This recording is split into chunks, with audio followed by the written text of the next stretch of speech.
আজকে দুপুরবেলা বেশি করেই ভাত রান্না করা ছিল রাত্রিবেলা খাওয়ার জন্য। কিন্তু রাত্রিবেলা আমার একদম ভাত খেতে ইচ্ছা করছিল না, কিছু স্পাইসি খাবার খেতে ইচ্ছা করছিল। যেমন ফ্রাইড রাইস, চিলি চিকেন, বা পোলাও, চিকেন কষা বা বিরিয়ানি। কিন্তু বরকে বলার সাহস হয়নি। বরকে বললেই বলবে, হ্যাঁ তোমার একদিনও ভাত খেতে ইচ্ছা করে না, রোজই তোমার স্পাইসি খাবার খেতে ইচ্ছা করে। যাক বাবা, বকার ভয় আর কিছু বললামই না।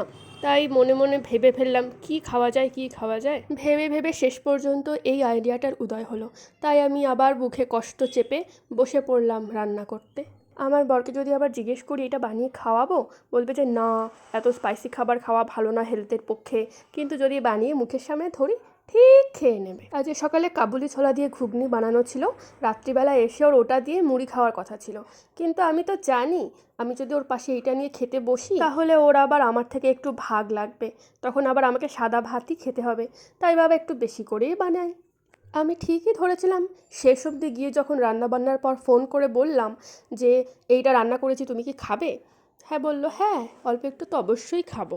আমি তো জানতাম তুমি খাবে, সেই কারণেই তো আমি বেশি করে রান্না করেছি। তোমরাও কিন্তু এই খাবারটা বানিয়ে খেতে পারো যখন তোমাদের ভাত খেতে ইচ্ছা করবে না, বা কোনো স্পাইসি খাবার খেতে ইচ্ছা করবে, বা কোনো কিছু নতুন কিছু বানিয়ে খেতে ইচ্ছা করবে। তোমরা এমনও করতে পারো যে আগের দিনের রাতের বাসি ভাত রয়েছে কিন্তু খেতে ইচ্ছা করছে না, সেটা দিয়েও তোমরা এটা বানিয়ে খেতে পারো। তাহলে চলো দেখা যাক কী এমন স্পেশাল আইটেম যেটা ভাত খেতে ইচ্ছা না করলে রান্না করে খাওয়া যায় ভাত দিয়ে। বন্ধুরা কেমন আছো সবাই? আশা করি সবাই খুব ভালো আছো। আমি এখন মোটামুটি আছি। এই ওয়েদারের জন্য ঠান্ডাটা কিছুতেই কমছে না। তাহলে চলো দেরি না করে রান্নার ভিডিওটা দেখে নেওয়া যাক। এখানে দেখো আমি একটা গোটা ক্যাপসিকাম কুচিয়ে নিয়েছি, আর দেড়খানা পেঁয়াজ আমি কুচিয়ে নিয়েছি। হ্যাঁ, দেড়খানা নিয়েছি, তার কারণ হচ্ছে হাফ একটা আগে থেকে কুচিয়ে রাখা ছিল। আর দুখানা লঙ্কা আমি কুচিয়ে নিয়েছি।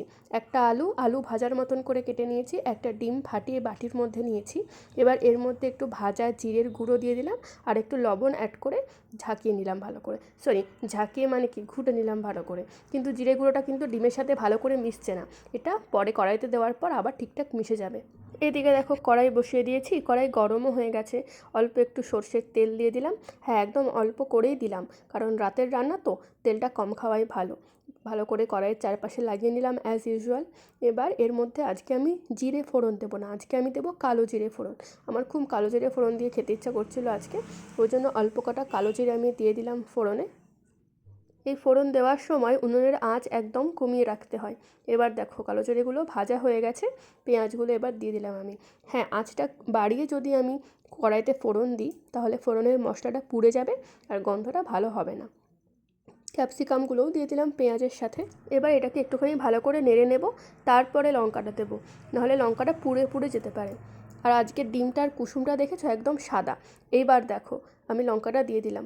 এবার একটুখানি নেড়ে চেড়ে তারপরে লবণ অ্যাড করব। ডিমের সাদা কুসুম আমার একদম ভাল লাগে না, কুসুমটা একটু হলদেটে হবে, তবে তো খেতে টেস্টি হবে।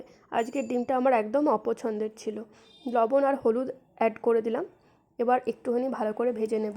একটা জিনিস কিন্তু আমি প্রথমে অ্যাড করতে ভুলে গেছিলাম, সেটা হচ্ছে কেটে রাখা আলুগুলো।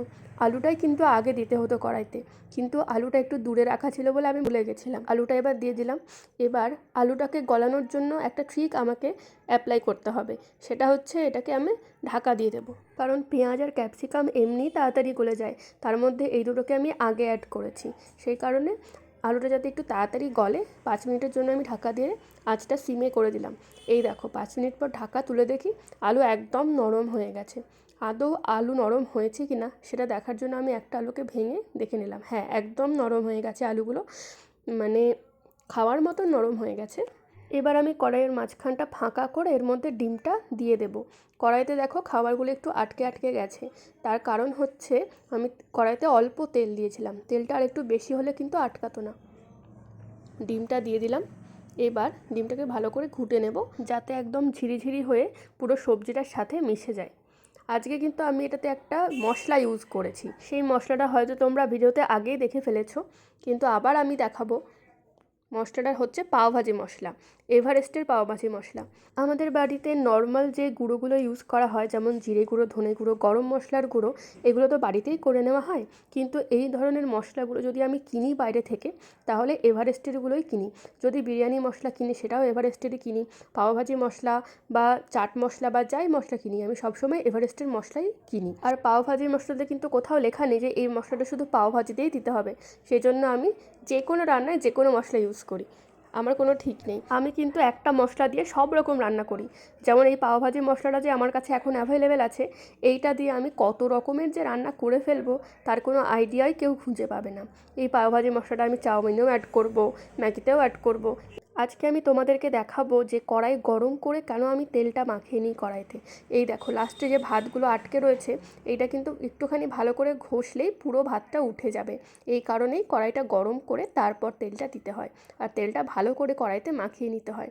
আর এই দেখো আমার রাতের খাবার রেডি। সবাই কিন্তু এই রান্নাটা করে অবশ্যই জানিও কেমন লাগলো খেতে। আর পরবর্তী আপডেটের জন্য চ্যানেলটাকে অবশ্যই সাবস্ক্রাইব করে দিও।